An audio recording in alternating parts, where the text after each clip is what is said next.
Olá, bom dia, queridos, paz seja convosco, graças ao Senhor mais um dia com vocês. Esse é o nosso canal, o Reino em Pauta. O Reino em Pauta tem uma missão, um encargo. O encargo do Reino em Pauta é a cooperação, a edificação, é levar uma palavra rema diária ao coração de todos os nossos amados irmãos. Quero agradecer a você que participa do canal, muito obrigado, são tanta gente que vê o canal. E também compartilha. Se você não é um compartilhador do canal Reino em Pauta, seja a partir de agora. Você pode ser um cooperador, o canal Reino em Pauta é uma família que tem um encargo de levar o reino de Deus à frente.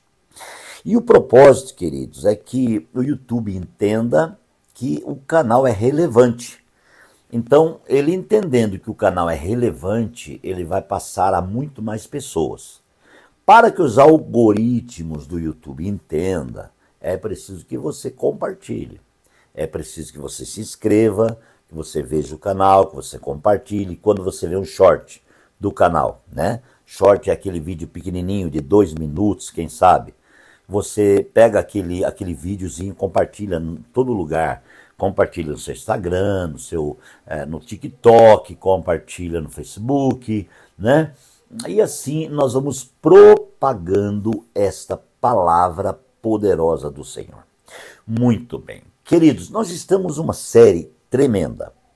Olha, esta é a mensagem número 6. Eu confesso para vocês que está fervilhando dentro de mim essa questão e o entendimento da realidade do caminho.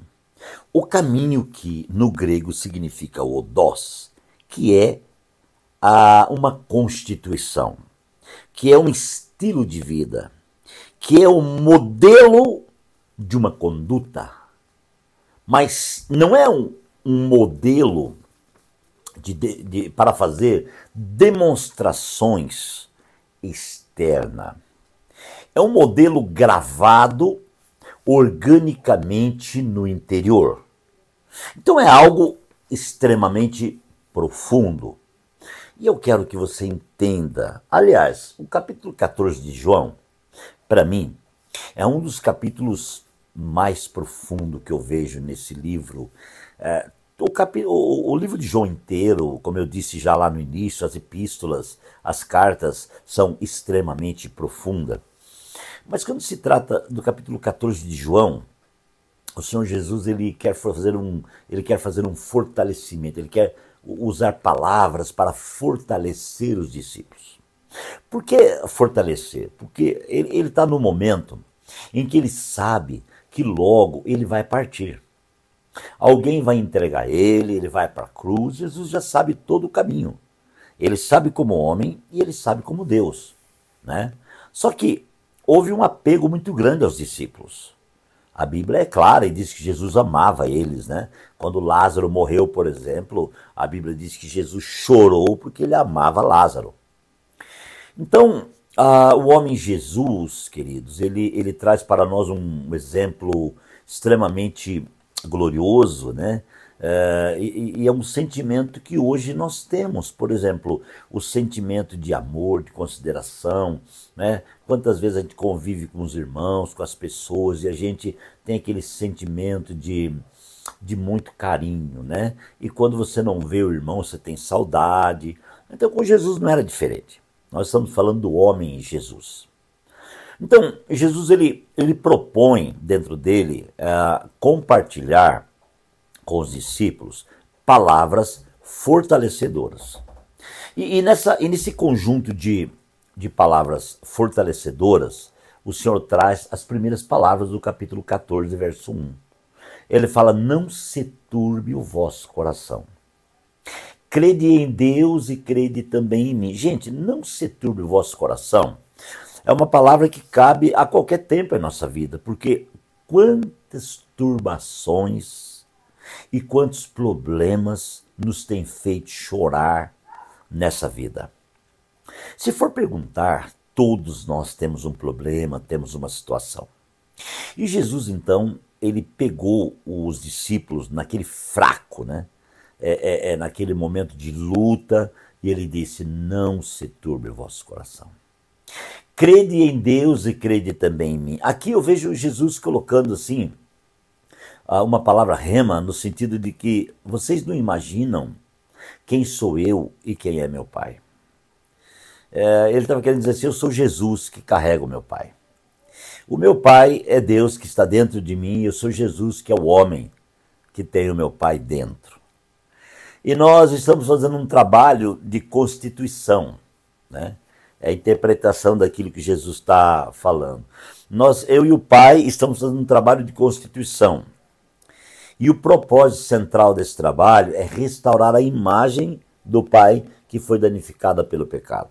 Claro, isso é um entendimento extremamente profundo que talvez os discípulos não entenderiam naquele momento se Jesus falasse dessa forma. Mas Jesus disse: não se turbe vosso coração. Crede em Deus, crede também em mim. Na casa de meu Pai há muitas moradas. Aqui tem uma metáfora, aqui tem uma... Não vamos usar a palavra metáfora, vamos usar a palavra revelação bem profunda, né? Quando ele falou na casa de meu Pai, então vem na minha cabeça um pensamento: que casa é essa? Será que ele está falando da casa céu? Ou está falando da casa espírito humano?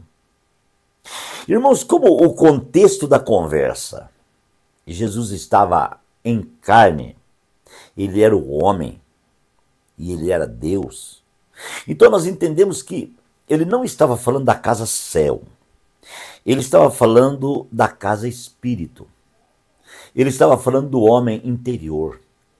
Ele falou: na casa de meu Pai há muitas moradas. Ele quis dizer assim: olha, assim que concluir o plano do Pai, vai ser revelado muitas moradas. A casa de meu Pai não é uma única casa. Assim como a igreja não é uma única, a igreja ela é uma pessoa coletiva que está em todo mundo. Você está entendendo a minha linguagem, meu falar? Então, a igreja, Paulo chama ela de corpo de Cristo. Paulo não chama a igreja de organização. Paulo não chama a igreja, irmãos, de templo. Paulo não chama a igreja de denominação. Paulo chama a igreja de corpo, né? E Jesus está falando exatamente desse corpo. Então, na casa de meu Pai há muitas moradas. Se não fosse assim, eu teria dito: vou preparar-vos lugar. Quando Jesus está falando isso, ele está dizendo: olha, eu vou para a cruz, e a minha ida na cruz abre a porta, tá, que prepara a entrada de todos para ser um. Né? Então, se eu for e preparar-vos lugar, eu virei outra vez e vos levarei para mim mesmo. Então, por isso que eu citei João 20 já hoje, posso citar de novo, porque cabe muito bem aqui.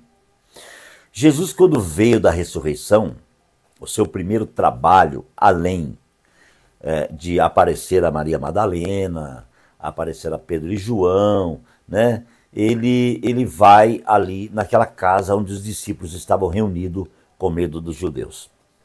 Para mim, o encontro de Jesus na casa ali tem um significado extremamente profundo e poderoso. Quando ele chega naquela casa, ele se revela. Mas ele não só se revela, o caminho não se apresenta apenas, como ele disse em João 14,6, que ele estava ainda na carne.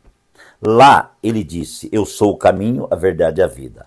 Aqui, o caminho, a verdade e a vida mergulha para dentro dos discípulos. Gente, olha a diferença. Lá era Jesus o homem falando, antes de morrer. Aqui é Jesus, Deus, depois da morte e ressurreição, agora ele está ressuscitado, né? E ele então agora diz: eu vou mergulhar dentro de você. Com isso ele soprou sobre eles o Espírito. A partir desse sopro, houve uma constituição. O Espírito dos discípulos receberam a vida do Espírito de Deus. E ao receber a vida do Espírito de Deus, houve uma restauração. A imagem de Deus, que é o interior de Deus, foi restaurado no interior do homem. A partir daí, agora o homem tem a imagem de Deus restaurada. Então volta ao estado original quando Jesus disse, quando Deus disse assim, façamos o homem conforme a nossa imagem, a nossa semelhança. Aí nós fazemos uma pergunta nesse contexto: por que Deus fez o homem à sua imagem e semelhança? Para que ele tivesse um relacionamento com o homem. Então entende agora comigo, a partir do momento que Jesus entrou dentro dos discípulos através do sopro, ele restaurou a relação. Então a relação de Jesus com o homem agora foi restaurada. A relação de Deus com o homem foi restaurada. E uma coisa vem, uma pontuação tão importante tanto quanto, porque na sequência ele disse, assim como o Pai me enviou, eu vos envio. Então, a partir do momento que a relação é restaurada, existe uma visão apostólica implantada. O que é a visão apostólica? A visão apostólica é ser enviado. Então, a partir desse momento, organicamente o homem é enviado para revelar Deus e edificar a casa de Deus.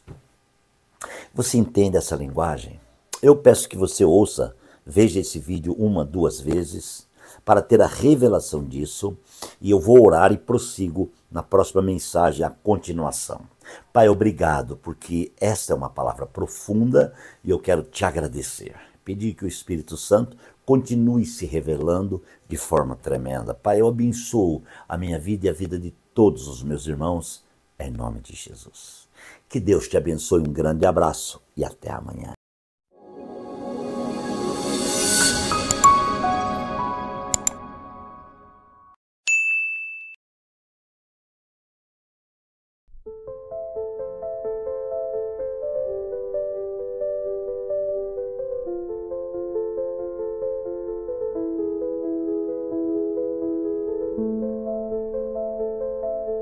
Thank you.